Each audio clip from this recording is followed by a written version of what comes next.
cepat dan berbiaya murah ya.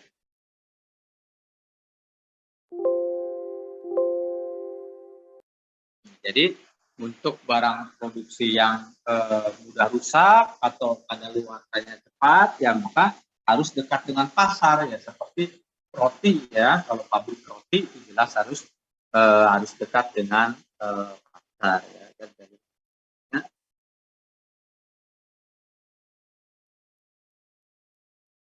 Kemudian letak sumber-sumber bahan mentah. Ya, tadi yang menjadi faktor utama itu adalah letak dari pasar.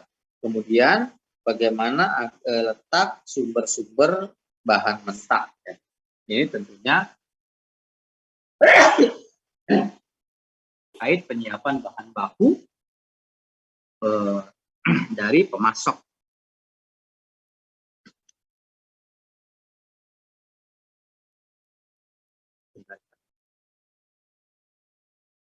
Perusahaan atau pabrik memerlukan bahan mentah untuk diolah menjadi barang setengah jadi lalu menjadi jadi. Bahan-bahan mentah ini perlu diangkut dari tempat sumbernya ke perusahaan atau pabrik untuk dapat diolah lebih lanjut. Nah, ini perlu diangkut dari tempat pemasok ke pabrik atau perusahaan untuk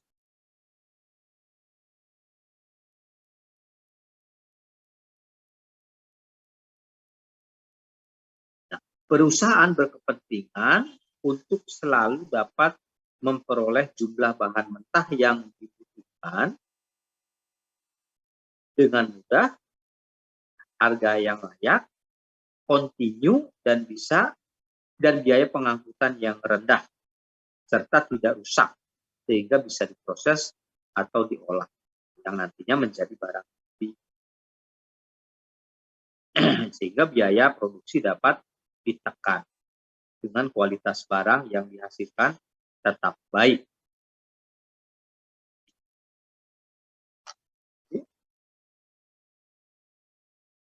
Ini ya, perusahaan berkepentingan untuk selalu dapat memperoleh jumlah bahan mentah yang dibutuhkan ya dengan mudah, dengan harga yang layak dan kontinu ya, serta biaya pengangkutan yang rendah.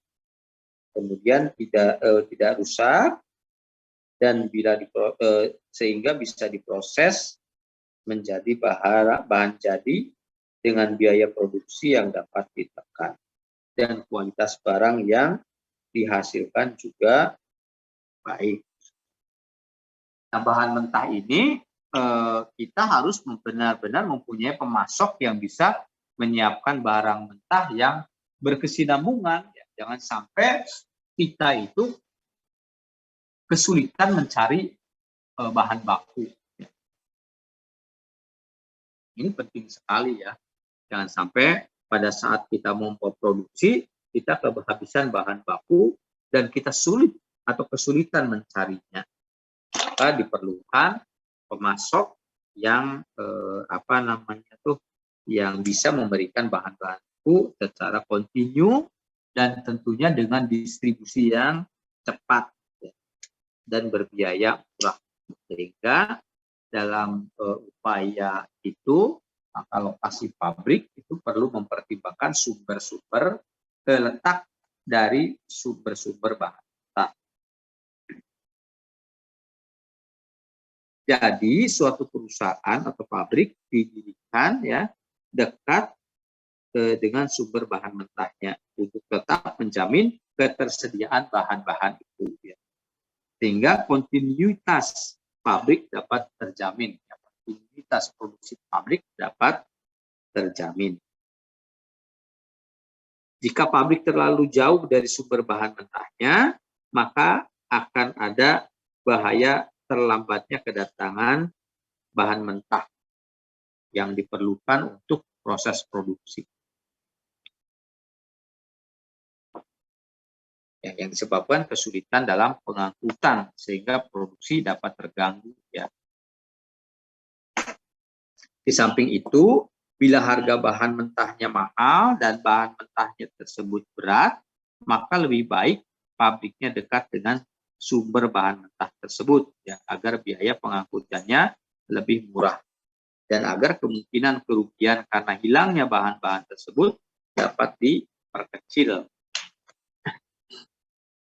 Misalnya ya, pabrik kertas yang bahan mentahnya adalah kayu, biasanya diletakkan di dekat sumber bahannya, ya, karena akan lebih murah dan lebih mudah untuk mengangkut kertas sebagai hasilnya daripada mengangkut kayu sebagai bahan mentahnya. Jadi kalau misalkan pabrik kertas, ya, itu pabriknya harus dekat dengan pemasok kayu, ya, agar mudah, karena kayu itu kan berat, lebih mudah mengangkut barang jadinya dalam bentuk kertas ke konsumen daripada mengangkut kayu ke pabrik. Itu ya ilustrasinya.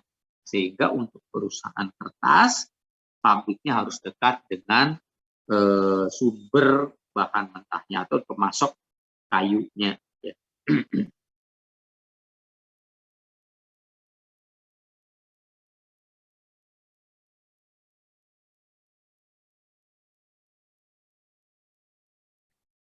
Nah, juga untuk barang-barang hasil yang dalam proses pengolahannya terdapat pengurangan berat, ya, dan bahannya juga banyak yang terbuang dalam proses sebagai apal, ya. Seperti pabrik gula yang bahan mentahnya adalah tebu, maka lebih baik pabriknya diletakkan dekat dengan sumber tebu agar diperoleh penghematan dalam biaya pengangkutan. Maka dari keterangan di atas dapat dipahami bahwa adanya perusahaan atau pabrik yang bercenderungan untuk melekatkan pabriknya dengan daerah yang dekat dengan sumber bahan mentahnya, didasarkan atas pertimbangan biaya pengangkutan ke pabrik, ya, agar lebih murah, karena volume dan berat serta jarak dari pemasok ke pabrik jauh sehingga menyebabkan harga tinggi.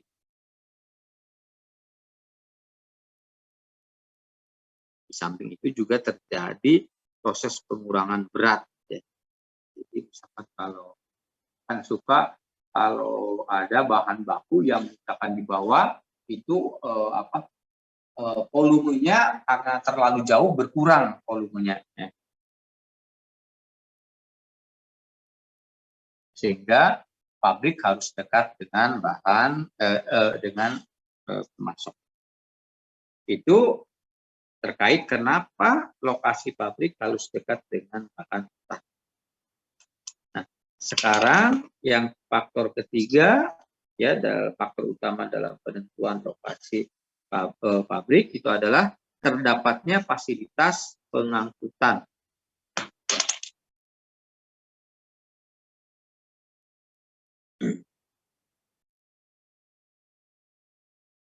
Pengangkutan, ya, merupakan suatu faktor yang penting diperhatikan karena kegiatan pengangkutan meliputi mengangkut dan memindahkan sampai pada tempat tujuan. Kadang ini memerlukan atau memakan waktu dan biaya yang sangat besar. Nah, untuk melaksanakan kegiatan pengangkutan, ada 4 jenis fasilitas pengangkutan yang sering digunakan. Jadi biasanya menggunakan kereta api, ya, menggunakan truk untuk jalan raya, kemudian pengangkutan melalui air, ya, dengan kapal, dan juga pengangkutan melalui udara, ya. Jadi ada kereta api dan ada kereta api, ada truk, ada melalui air, yaitu melalui kapal, dan ada juga melalui udara, pesawat terbang.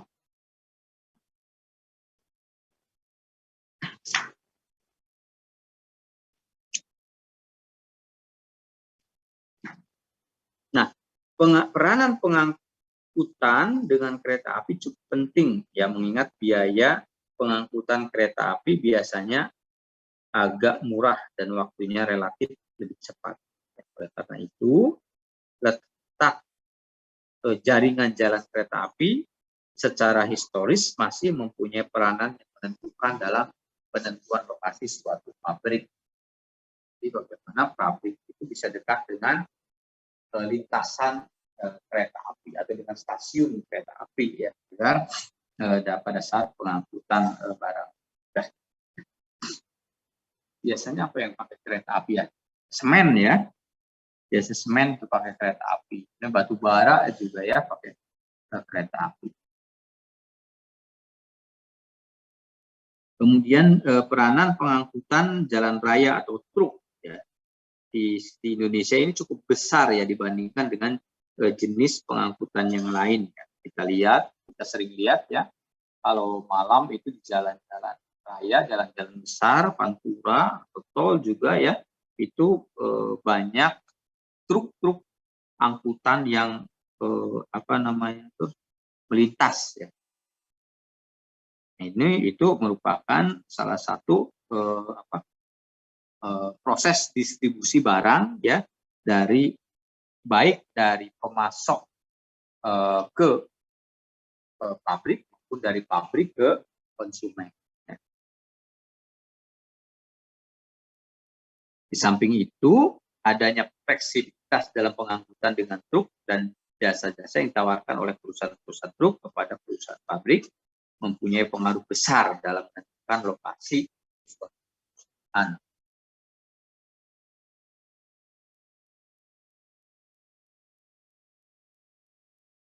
Nah, letak geografis Indonesia menyebabkan peranan pengangkutan melalui air juga penting ya, karena kita itu sebagian besar wilayah kita itu adalah laut ya.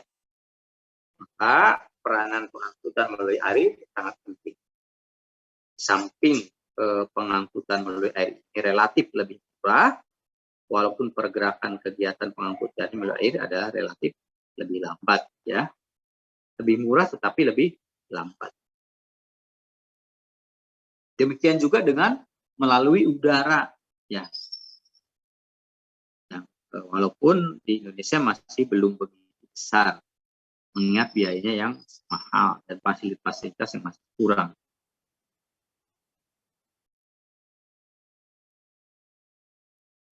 Itu terkait dengan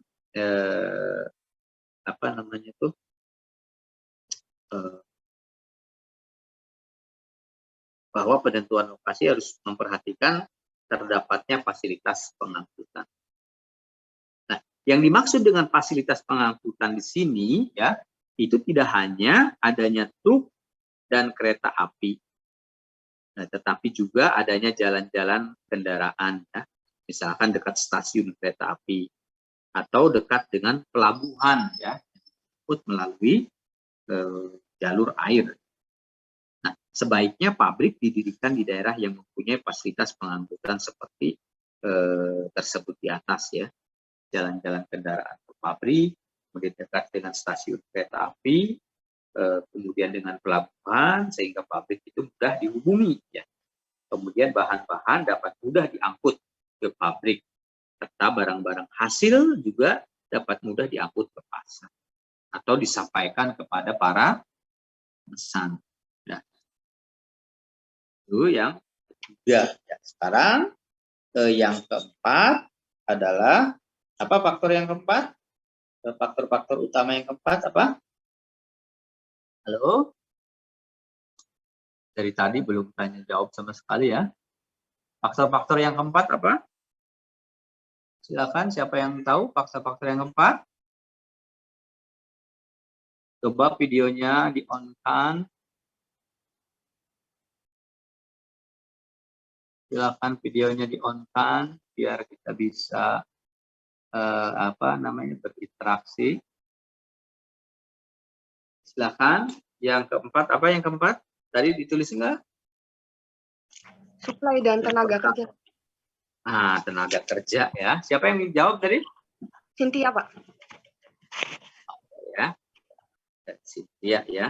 Jadi suplai buruh atau tenaga kerja yang tersedia. Ya. Makasih ya Cynthia ya.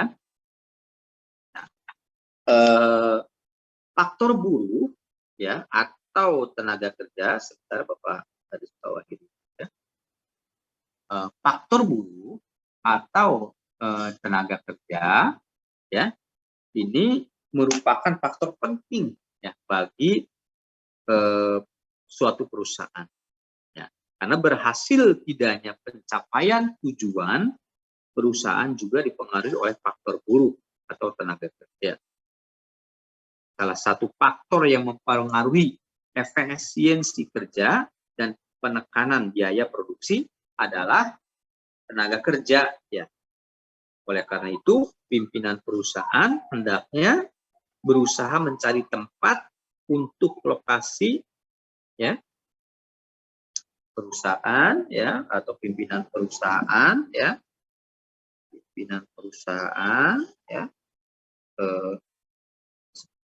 ya atau pabrik hendaknya berusaha mencari tempat yang lokasi bagi perusahaan pabrik di daerah yang tersedia cukup banyak tenaga kerja dan kualitas serta skill yang tinggi. Kayaknya kan kalau misalkan di ini kita biasanya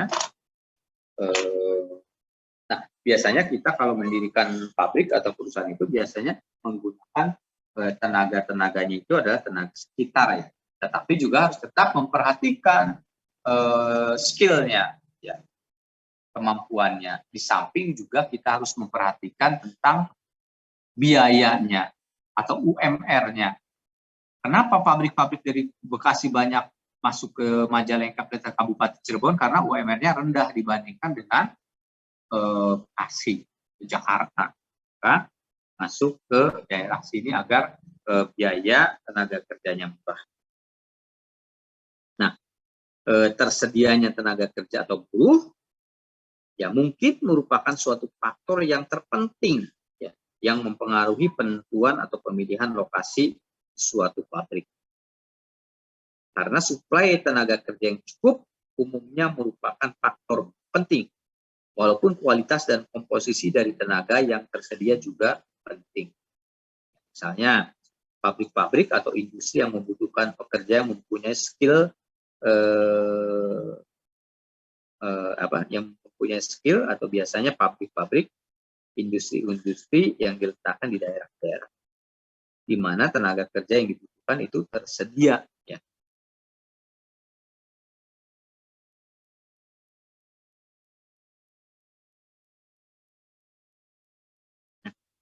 Nanti itu biasanya ada komposisinya ya. Misalkan untuk tenaga kasar misalkan itu bisa diambil dari daerah sekitar. Tapi untuk tenaga-tenaga ahli itu melalui proses seleksi yang cukup ketat ya. Artinya tidak mesti dari warga sekitar. Tetapi manakala ada warga sekitar yang mempunyai skill yang bagus, maka itu harus diutamakan ya. Tetapi bila di daerah tersebut tidak ada skill yang mumpuni, misalkan untuk setingkat supervisi, maka supervisi bisa didatangkan dari daerah lain sesuai dengan kompetensinya. Jadi jangan karena perlu memberdayakan warga sekitar sehingga untuk kelas supervisi kita mengambil dari warga sekitar tanpa memperhatikan kompetensi. Ya. Jadi untuk hal-hal untuk tenaga-tenaga kerja yang sifatnya memerlukan skill khusus, maka itu bisa didatangkan dari luar. Ya.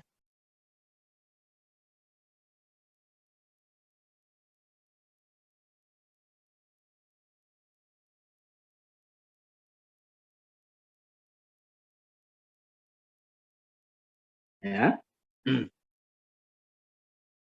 Skill labor ya atau apa namanya tuh skill tenaga kerja tidak mungkin diperoleh di setiap daerah dan sangatlah sukar untuk memindahkan spillover yang ada di suatu daerah ke daerah yang lain tanpa adanya peningkatan upah atau bentuk kompensasi lain. Kan ya, misalkan Cynthia itu dia punya kompetensi ya, misalkan di bidang produksi ya. Nah itu Cynthia ada di Bekasi ya, kemudian di Cirebon itu untuk supervisi itu memerlukan tidak ditemukan ya di lingkungan sekitar, maka Cynthia harus pindah ke Cirebon. Tapi tidak mudah untuk memindahkan Cynthia dengan hanya pindah begitu saja. Tetapi bagaimana Cynthia bisa pindah ke Cirebon itu tentunya dengan adanya peningkatan upah atau dengan bentuk kompensasi lainnya agar Cynthia mau ya, karena ketika kita sudah punya kompetensi maka kita punya daya tawar. Kalian ya yang sekarang mumpung masih kuliah, pada saat nanti keluar kalian harus mempunyai kompetensi khusus ya, sehingga ketika kerja itu mempunyai daya tawar, sehingga bukan kita yang membutuhkan perusahaan, tapi akan perusahaan yang membutuhkan kita, sehingga kita akan mudah untuk mendapatkan pekerjaan. Nah, alasan kenapa orang-orang yang punya kompetensi itu sukar atau tidak bersedia dipindahkan itu adalah biasanya ada dua. Yang pertama, para pekerja itu tidak menyukai atau untuk tinggal menetap di tempat yang baru. Ya. Kemudian kedua, umumnya para pekerja tersebut mempunyai kedudukan ekonomi yang lebih baik, yang menyebabkan mereka dapat hidup di mana saja, terutama karena permintaan setempat untuk jasa-jasa mereka yang besar, sehingga mereka dapat mudah memperoleh pekerjaan di tempat yang mereka tinggal. Ya, artinya ketika misalkan Cynthia harus Cirebon ngapain? Sementara misalkan di Jakarta Cynthia bisa bekerja di mana saja. Ketika di perusahaan yang sekarang Cynthia karena tidak mau pindah ke Cirebon, Cynthia dilepas, maka Cynthia bisa pindah ke perusahaan manapun karena banyak yang membutuhkan seperti ini. Alasan-alasan ketika orang itu punya kompetensi itu maka mereka punya daya tawar yang tinggi.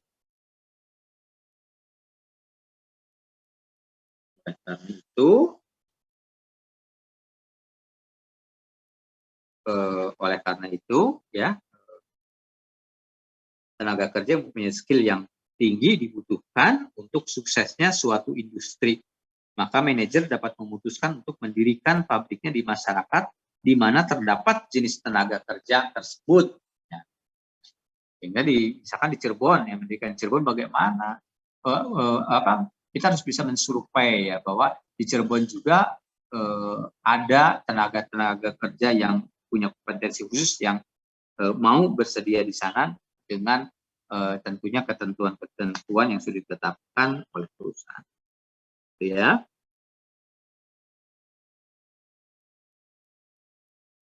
Jadi pemilihan suatu lokasi atau daerah perusahaan itu juga ditentukan oleh satu, adanya skill yang ditentukan sesuai dengan komposisi yang dibutuhkan, yang kemudian terdapatnya kuantitas yang cukup dari buruh yang diperlukan, dan ketiga besar kecilnya atau tinggi rendahnya tingkat upah di daerah-daerah itu. Tingginya upah menimbulkan biaya yang besar. Bapak ulangi ya. Jadi pemilihan lokasi perusahaan ya juga ya mempertimbangkan hal-hal sebagai berikut, yaitu satu, adanya skill tenaga kerja yang ditentukan sesuai dengan komposisi yang dibutuhkan. Ya. Kemudian kedua, terdapatnya kuantitas yang cukup dari buruh yang diperlukan. Kemudian yang ketiga adalah besar kecilnya atau tinggi rendahnya tingkat upah di daerah tersebut. Ya, karena tingginya upah akan menimbulkan biaya yang besar. Ya. Itu yang keempat. Sekarang yang kelima adalah terdapatnya pembangkit tenaga listrik. Ya. ini sebuah keniscayaan ya, jangan sampai kita membuat pabrik di tempat yang tidak ada pembangkit listriknya, ya maka kita harus menyediakan pembangkit listrik sendiri. Tentunya ini akan memerlukan biaya investasi yang cukup mahal, yang cukup tinggi ya. Untuk itu suatu pabrik ya biasanya memerlukan tenaga listrik keperluan menjalankan mesin-mesinnya serta penerangan bagi pabrik secara keseluruhan. Kebutuhan tenaga listrik bagi pabrik biasanya volumenya cukup besar ya, sehingga bila suplai tenaga listrik dari daerah di mana perusahaan itu berada tidak cukup, maka tarifnya menjadi mahal.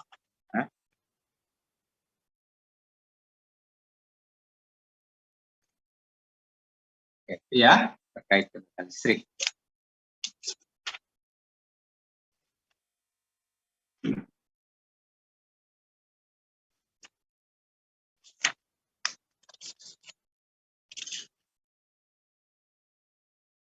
Ada pertanyaan sampai di sini? Sampai ke faktor-faktor primer berarti tadi ya. Izin bertanya, Pak. Silakan. Siapa, Mas? Anjar, Pak. Ya, silakan. Misalkan ini apa ya? Misalkan sudah melihat ada lokasi yang strategis, Pak. Nah, kemudian harganya udah cocok nih, Pak, sama budgetnya. Nah, saat ingin membangun pabrik, tapi tidak dapat persetujuan dari masyarakat sekitar, padahal sudah disosialisasi misalkan ya Pak. Itu solusinya gimana Pak? Ya, begini ya. Tentunya ada tempat yang cocok ya. Kemudian yang kedua juga harganya cocok. Artinya dari segi lokasi, dari segi faktor-faktor primer tadi mendukung ya gitu ya Car ya. Ya, tetapi iya, ternyata lingkungan tidak mendukung. Ya, ini juga menjadi persoalan. Jangan sampai kita memaksakan membangun di sana, ya, tetapi kita diteror sama masyarakat ya, tidak nyaman kerja kita di sana. Ya, ada banyak tuntutan lah, ada LSM yang mengganggu lah, keamanannya terganggu. Ya, itu tentunya menyebabkan lingkungan yang tidak kondusif. Ya.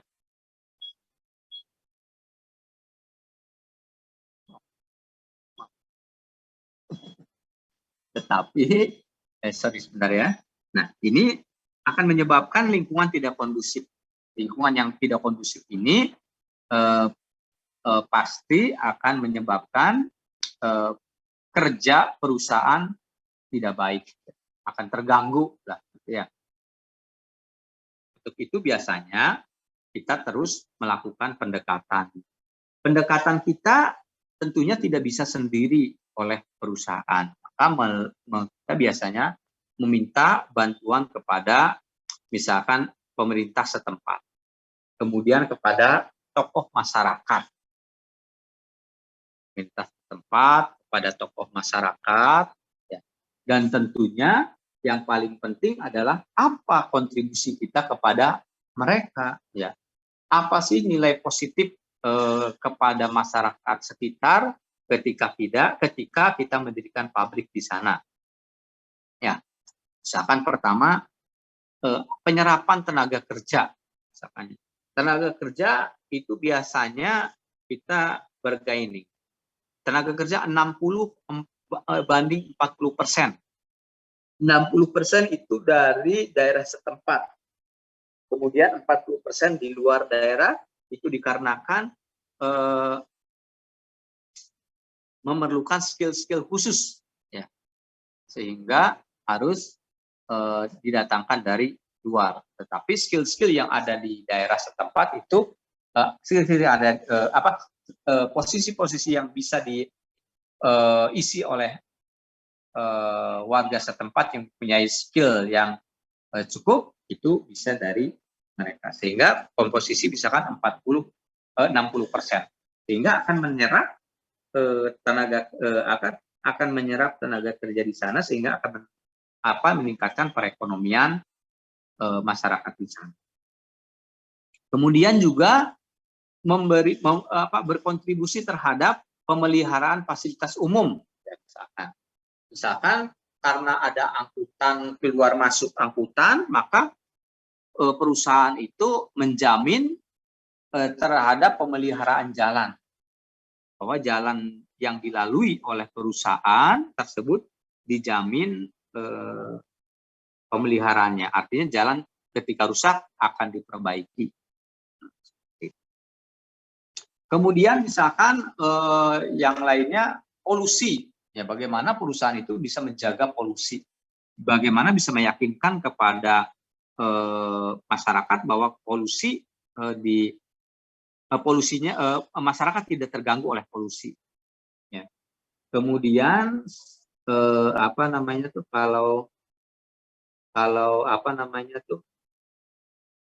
penghijauan tuh, misalkan gini, biasanya kan misalkan di pabrik tambang yang sukar untuk disetujui oleh masyarakat itu ya, yang mengakibatkan misalkan pabrik misalkan contoh ringannya aja adalah pabrik galian C atau pasir ya. Ketika pasir digali itu kan terjadi kekeringan, maka bagaimana itu dikembalikan, dihijaukan kembali. Itu apa namanya itu? Mas Ri, apa kalau yang begitu Mas Ri? Kalau misalkan akan ya diambil pasirnya kan jadi kering tuh, nah, dihijaukan kembali itu apa namanya? Reboisasi ya, direboisasi seperti itu. Itu harus dijamin sama perusahaan. Jadi harus ada komitmen khusus dengan masyarakat sekitar ya. Artinya kalau tempat sudah oke, maka kita harus punya bargaining dengan masyarakat. Ya, tentunya kalau masyarakatnya bersikukuh sudah dengan begitu bargainingnya susah ya, memang kita harus mencari tempat baru. Tetapi Bapak berkeyakinan ya, dan Bapak juga banyak pengalaman pembebasan itu biasanya yang penting masyarakat itu punya kontribusi positif terhadap masyarakat sekitar dan tidak mengganggu lingkungan atau tidak merusak lingkungan ya. Itu biasanya masyarakat akan welcome. Kemudian membangun fasilitas umum, misalkan pabrik ya, masjid ya, membangun tempat peribadatan atau berkontribusi terhadap kegiatan-kegiatan kemasyarakatan dan kesehatan dan lain sebagainya. Itu akan membantu mempermudah kita dalam mendirikan pabrik tersebut ya. Begitu ya Jar ya. Baik Pak, terima kasih ya Pak. Baik, ini waktunya tinggal sedikit lagi ya. Barangkali ada pertanyaan ya. Karena kalau waktunya ternyata nanti habis, kita lanjut di depan ya. Minggu kemarin mohon maaf Bapak tidak bisa masuk ya. Nanti pada saat menjelang UAS, apabila memang karena ada beberapa jam yang Bapak tidak hadir dan materinya belum selesai, maka kita akan Bapak akan memberikan jam tambahan ya, agar mengejar materi bisa selesai ya. Alhamdulillah kemarin PS materi bisa selesai ya. Bapak insya Allah akan kejar supaya materi yang UAS ini terkejar semua. Silakan, barangkali ada pertanyaan lain.